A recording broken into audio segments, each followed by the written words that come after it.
আজি যেটো গল্প যেটো কাহিনী কব ওলাইছো মোৰ খুবেই ভাল লাগিল আশা কৰো আপোনালোকে শুনি ভাল পাব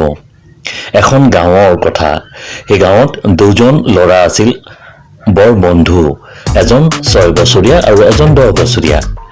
দুই এদিন খেলি খেলি লাগে গৈ থাকোতে হঠাতে 10 বছৰীয়া যিজন ডাঙৰ ল'ৰা আছিল সি গৈ পেলাই এটা কুঁৱাত সোমাই পৰিল কুঁৱাৰ পানীত পৰি গ'ল সেই অঞ্চলত আশে-পাশে কোনো নাছিল কাকো সহায় কৰিবৰ কাৰণে মাতিবৰ কাৰণে কোনো নাছিল তেতিয়া তৎক্ষণাত ওৱাটে নপোৱা হ'ল এই সৰুজনে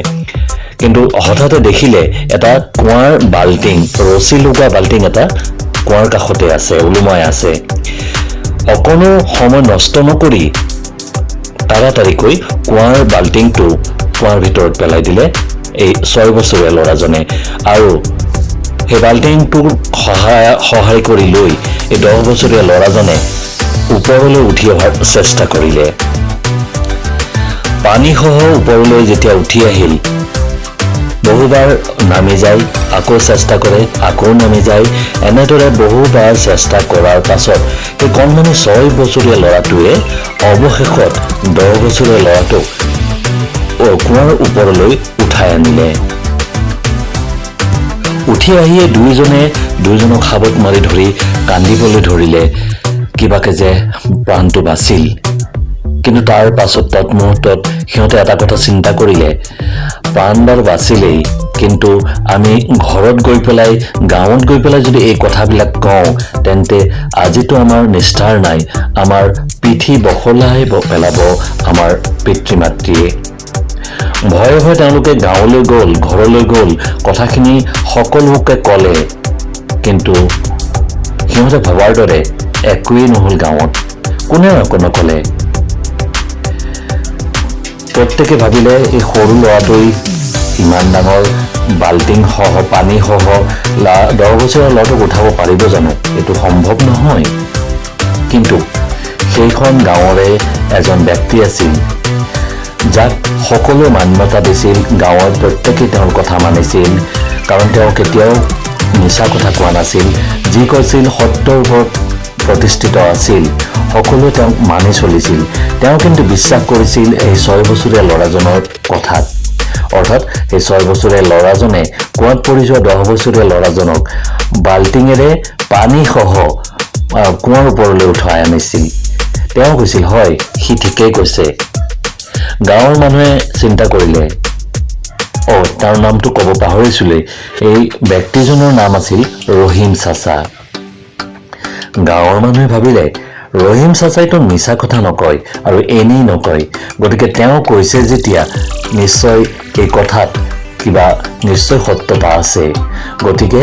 গাঁৱৰ মানুহখিনিয়ে গৈ ৰহিম চাচাক সুধিলে ৰহিম চাচা আপুনি কওকচোন এনেকুৱা এটা অসম্ভৱ কাৰ্য ল'ৰাকেইটাই কেনেকৈ কৰিলে ল'ৰাজনে কেনেকৈ কৰিলে তেতিয়া ৰহিম চাচাই মিচিকে হাঁহি ক'লে সেইটো আৰু মই ক'বলগীয়া কি আছে সিহঁতেতো যি কৈছে সঁচা কথাই কৈছে কুঁৱাত পৰিছিল 10 বছৰীয়াজন 6 বছৰীয়াজনে বাল্টিংটো পালে কুঁৱাত পেলাই দিলে আৰু পানীসহ যেতিয়া বাল্টিংটো উঠাই আনিলে ল'ৰাজন মৃত্যুৰ মুখৰ পৰা বাচিল সেইটোত আৰু মই বেলেগকৈ ক'বলগীয়া কি আছে ৰহিম চাচাৰ কথাত গাঁওবাসী আশ্বস্ত হ'ব বিচাৰিছিল যদিও তাৰে ভিতৰতে এজনে ক'লে কিন্তু এইটো সম্ভৱ জানো ৰহিম চাচা এই সৰু ল'ৰাজনে কেনেকৈ এইটো কৰিব পাৰিলে তেতিয়া ৰহিম চাচাই ক'লে কেনেকৈ কৰিব পাৰিলে সেইটো ডাঙৰ কথা নহয় কিয় কৰিলে সেইটোহে ডাঙৰ কথা যেতিয়া এই ঘটনাটো ঘটিছিল সেই মুহূৰ্তত তাতে কোনো এনেকুৱা ব্যক্তি নাছিল যি সৰু ল'ৰাজনক সহায় কৰিব পাৰে সেই মুহূৰ্তত সি নিজেও আনকি নিজক সহায় কৰাৰ বাহিৰে আন একোৱেই নাছিল বা নিজৰ কথাই ভাবিবলৈ তাৰ সময় নাছিল গতিকে তৎমুহূৰ্ততে সি কোনো সময় নষ্ট নকৰাকৈ বাল্টিংটো পালে আৰু বাল্টিংটো তললৈ পেলাই দি ল'ৰাজনক উঠাই আনিলে অৰ্থাৎ সেই মুহূৰ্তত কোনো তাত এনেকুৱা মানুহ নাছিল বা কোনো ব্যক্তি নাছিল যিয়ে তাক মনত পেলাই দিলে তই সৰু ল'ৰা বাবা তই এই কামটো কৰিব নোৱাৰ গতিকে আমাৰ প্ৰত্যেকৰে ভিতৰত এনেকুৱা এটা শক্তি আছে যাৰ দ্বাৰা আমি কিছুমান অসম্ভৱকো সম্ভৱ কৰি তুলিবলৈ সক্ষম হওঁ। গতিকে আমাৰ ভিতৰত থকা আমাৰ শক্তিখিনিক আমি নিজে চিনিব পাৰিব লাগিব আৰু আগুৱাই যাব লাগিব। তেতিয়াহে জীৱনত কঠিন বুলি ভবা কামবোৰো অতি সহজেই কৰিবলৈ সক্ষম হ'ম। আশা কৰোঁ আপোনালোকে যদি ভাল পাইছে শুনি তেন্তে মোৰ চেনেলটো ছাবস্ক্ৰাইব কৰিব আৰু বেল আইকনটো ক্লিক কৰিব, যাতে পৰৱৰ্তী ভিডিঅ' অডিঅ'বোৰ মই আপোনালোকৰ সন্মুখলৈ আনিব পাৰোঁ। ধন্যবাদ।